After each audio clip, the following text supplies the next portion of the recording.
قدرمانو دوستانو سلامونه زه غوټۍ یم هرکلی مو کوم چې د ډیجیټل چین پروګرام ګورئ.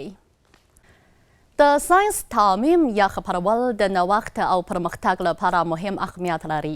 د چین په بېلابېلو ځایونو کې د ساينس د خپرولو چارې له تیرو څو کلونو راهیسې د ښه پرمختګ په حال کې دي او علمي نوښت او ساینسي تعميم د هیواد د هر اړخیز پرمختګ د بنسټ نوم هم خپل کړی دی.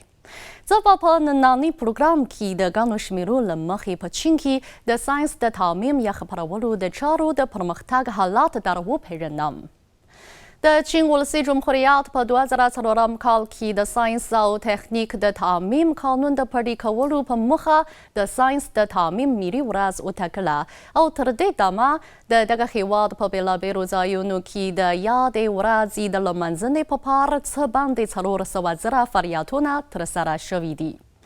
شمیرې ښیي چې په 2022 کال کې د چین په ټولو اتباعو کې د علمي مستعدو کسانو اندول په 112.3 ته رسیدلی چې دغه شمیر د 2015 کال په پرتله یو چند زیاتوالی ښیي.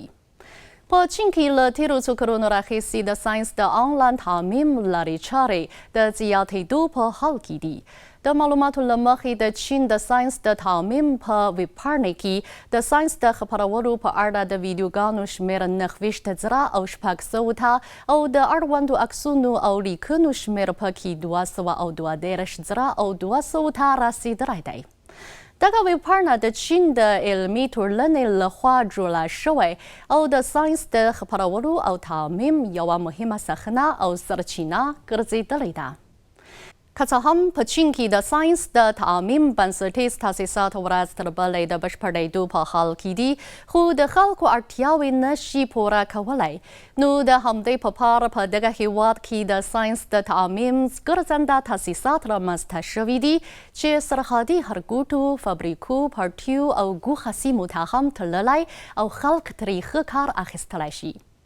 د شمیرنې له مخې تر اوسه پورې د چین په مختلفو ځایونو کې شاوخوا 6 زره ځلې د ساینس او تخنیک ګرځنده نندارتونونه ترسره شوي چې د ساینس د تعمیم د کاروانونو د مزل عمومي اوږدوالی یې له 50 میلیونو کیلومترو څخه اوښتی دی او څه باندې 500 میلیونو کسانو ته یې خدماتونه کړي دي. په چین کې د ساینس د تعمیم خدماتونه ډېر برابر او ګټور شوي دي.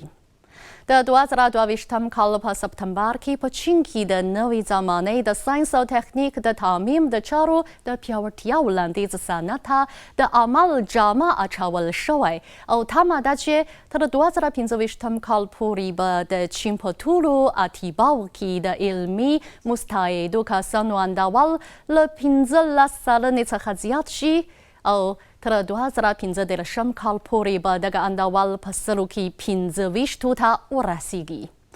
چین به یادو موخو ته د رسیدو او لا زیاتو خلکو ته د علمي خدماتونو د رسولو په پار پرپسې کوښښونه وکړي.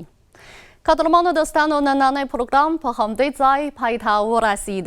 له پاملرنې مو مننه کوم. خوشحاله اوسئ.